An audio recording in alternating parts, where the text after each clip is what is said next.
Welcome back. All right, so the first two games for your Sunday are done. I will be doing a news video, and then we'll be getting into the afternoon game, which is Dallas against Minnesota. So that should be fun. That being said, these were two games that happened. They felt like afternoon games, and sometimes afternoon games can be a lot of fun. I think of yesterday's Ottawa, Arizona as an example, and let's go ahead and get into the other side of the coin, which is the LA Kings and the Buffalo Sabres. The LA Kings played a pretty perfect road game today. It really felt like they came out playing a system. They played it the whole way through, and here we are. So it's Peterson versus Tokarski. Both goalies are tested early in this game. It was not a high opportunity game, though, either way. Iafallo as a rush, taking the puck away from Hinostroza. The Kings had the early edge. Anderson's denied twice. Then there was a rush chance for Skinner the other way. Thompson misses on a rush. The shots 8.5 minutes into this are 8-5 for the Kings. So again, it starts out pretty good, and then the defense really starts to take over. The Sabres get a power play. It's killed off. The game goes 7+ minutes without a shot. So that's where both teams kind of go into a shell there. Kaliev has a rush chance that's saved and held on to. The Kings press with 4 minutes left. Dano is denied from the slot. Anderson Dolan has a shot that's blocked. Kings controlling late in the first. Thompson's denied in the closing seconds. It is scoreless after one. Second period. Early press by the Kings. Kaliev has a net drive that's defended. Kaliev was prominent today. Doesn't end up getting a goal, but he does get on the score sheet. Sabres with a 4-on-2. They did press after that. The shots are 5-2, though, for the Kings at 8.5 minutes. So they continue to get more shots on net. Brown fires one wide, and then a net feed to Trevor Moore wouldn't go. Thompson couldn't feed it to the net the other way. The Kings defending that out. Hayden fires wide on a rush. Kaliev mishandles one. The Sabres get a rush the other way. Kings press with 6 minutes left, but they're kept to the outside, which was standard in this game. Thompson can't bury one on a rush chance, and then late in the period, it's Andreas Athanasiou scoring at 16:55 from Anderson and Kaliev. Iafallo's then denied as the Kings press for another. Kempe has a rush chance that deflects high, and Tokarski really was the story through two periods. He is the reason this game is close. They were outshot by almost a margin of 2-1 through the first two periods. Third period. Early shot for Moore goes wide. Arvidsson misses one from the face-off circle. Looked skyward after that one missed. Kings have a 2-on-1 that's broken up. 6 minutes into the period, the shots are only 1-0 for the Kings. So again, there's a lot of free-flowing going on there. Not a lot of good opportunities, though. Asplund has a rush chance. He fires high. Tuck has a chance that was saved. The Sabres not getting any sustained press. The Kings were in a full 1-3-1. One forechecker, 3 across the middle, and 1 in the back. Could be hard to get through. So, Eakin then has a net drive that's saved and held, as I think the Sabres realized they just had to crash the net if they're going to get anything going. Kings get a power play. Moore fires one wide. There's a shorthanded chance for Tuck, and then Tuck crashes into the net. So he was down. They blew the whistle because Tuck doesn't fake that kind of thing. And his neck, shoulder, right in here, crashes into the boards. At first, I thought he hit his head. I don't think he did, but he did exit the game. It was ugly. And what it reminded me of was back in the 80s when I started watching hockey, those posts were attached. If he had crashed into the post with the 80s goals, he probably would have needed to be stretchered off the ice, likely would have broken his collarbone. So I'm very, very glad when we see those plays that the nets come off relatively easily. And I mean relatively, not completely easily. So hopefully he's okay, because if they lose Tuck for any period of time, that hurts. So he did skate off on his own, skated down the tunnel. The Sabres finish off the kill. The shots are 4-3 for the Sabres with 8 minutes left. There's a crossbar then for Athanasiou, and he banked it off. The shot goes off Bryson's face, I guess, and it ends up going up and over, and it goes over the goalie, and it bounces off the crossbar.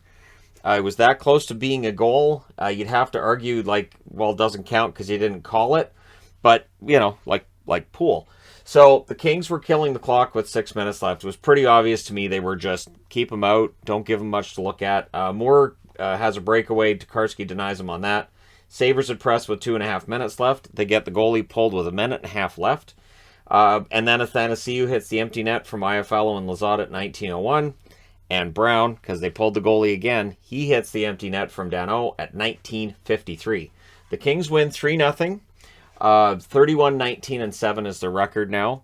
as they continue this amazing run they've been on. For Buffalo, they're 18-31-8. Your shots in this one favor LA the whole way through. 15-9 in the first, 9-5 in the second, 8-5 in the third. Final shots 32-19 for the Kings. Both teams 0 for 1 on the power play. The app's still not showing me the hits and everything. Peterson saves all 19 shots for his third career shutout. It wasn't a tough day for Peterson, but still some impressive saves in there. And Nico Dawes. Not Dawes. Dawes is in the other game. Sorry about that for the 500 people that watch this video.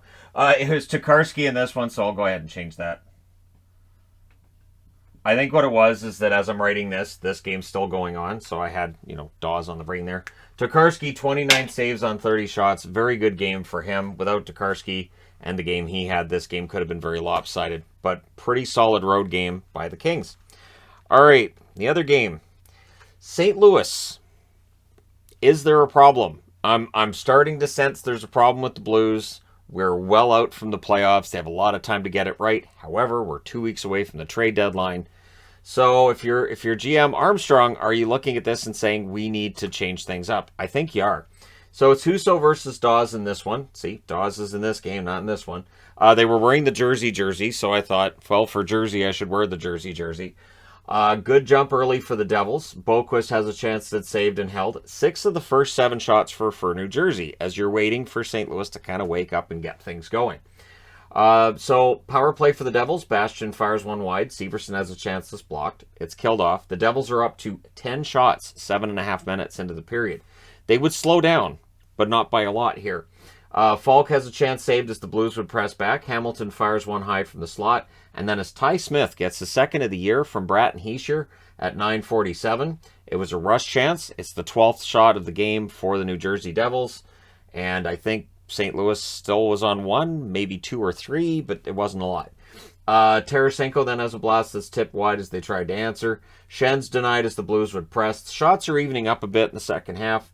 Schenn with a rush chance, that deflects out. Bortuzzo was out. He took, I guess, a puck or a stick in the face. He would come back. He had a cut on his chin, so he's okay. But what I saw was that it was probably a puck. So post then for Zacha, the Devils press in the final minute. The Blues had a 2-on-1 in response. Schen's denied there. Barbashev did score, but it was about 0.3 of a second after the buzzer sounded. It was pretty obvious watching it in real time that buzzer did beat the puck going in the net. So it's 1-0 New Jersey after 1. Second period. Hughes with a net feed, that's cleared. Bortuzzo, as I said, came back at that point. Blues press at 3 minutes. There was power play for the Devils, that's killed off. And the Devils had some momentum. Absolutely. McLeod has a chance kicked aside. And the Blues, I'm writing on the board, Blues are out of sync. They just didn't seem to have it. And then Mercer scores from Hughes and Vesey at 9:26. Blues try to answer that. They're kept to the outside of the Devils. The Devils are playing very good defense at this point. Pressed by the Blues, no shots. They're either missing the net or the shots are getting blocked by the defense in front. So they're not getting anything on the net. Devils press. Hughes is denied. Then there's a power play for the Devils. He sure tips one wide. The Blues killed it. If the Devils had a power play today, this would have been over after the second period. And what I mean is, I know they had power plays. I just mean if they had one that had the finish, if they'd had the power play goals to go with the amount of power plays they had. Schenn was denied as the Blues get shots late. Shots is plural. Shouldn't be. Only one of them counted as a shot on net. These things happen. Janssen then breaks up a last-minute press by the Blues. There was a net feed to Buchnevich. Wouldn't go. Solid defense. 1 shot for the Blues in that second period. And 6 shots from forwards for the St. Louis Blues through 2 periods. I'm going to guess most of that Schenn. So we go to the third period. Devils 12-1-1 when they're leading after 2 periods. The Blues 3-9. Mikkola not on the bench to start the period. He would return. Krug, early on, 2 minutes and 8 seconds, he scores from Tarasenko and Kyrou. So the lines were switched up in the third. That seemed to rejuvenate the Blues at least a little bit here. So that was scored on a rush. The Devils try to answer. They end up getting themselves a power play. At this point, Mikkola was seen on the bench. Shorthanded press by the Blues, though. You would have thought they had the power play as this power play rolled along. Devils couldn't set it up. It gets killed off. And then at 5:43, Jordan Kyrou ties the game from Schenn and Tarasenko. So, crisis averted, right? They've tied the game. They've got all this momentum. Siegenthaler is a blast that saved. Hughes is denied on a rush. Some good back and forth at the half. The Blues had the energy and they had the momentum. And it looked like they might get the game. 4:49 left. The Blues get a power play. It's the only power play they have in the game, and that's killed off. So they're 2 for their last 17 now on the power play. With 2 minutes left, Krug is in the box again. I think he had 3 penalties in this game. One of them was for a 4-on-4. The other 2 penalties he went by himself. It was a rough game for Torrey Krug, just in general. Sharon Govich is denied in the closing seconds. So we go to overtime, down to 3-on-3. Blues controlled on the faceoff. Kyrou fires one wide. The next Blues chance ends up being deflected out. So on the next faceoff, the Devils go all the way down the ice and they score. It's Dougie Hamilton from Zaka and Hughes at 1 minute and 12 seconds. New Jersey wins this one 3-2 in overtime. St. Louis 32-16-7 with the overtime loss. New Jersey 20-31-5 with the overtime win. Shots in this one, 15-12 New Jersey in the first, 8-1 New Jersey in the second, 9-8 New Jersey in the third. They get the only shot of overtime. They outshot the Blues 33-21. As upsetting as the Islanders' loss may have been for St. Louis yesterday, this one is, to me, far worse. So the power plays, St. Louis 0 for 1, New Jersey 0 for 5. Ville Husso 30 saves on 33 shots. Dawes saves 19 out of 21. Did not do double duty today. So anyways, there you go. Let me know your thoughts regarding these games in the comment section below as always. Don't forget to hit like and subscribe if you're browsing your way through, you just happened upon this video. Thank you guys so much for watching, for all your support. I will talk to you again soon.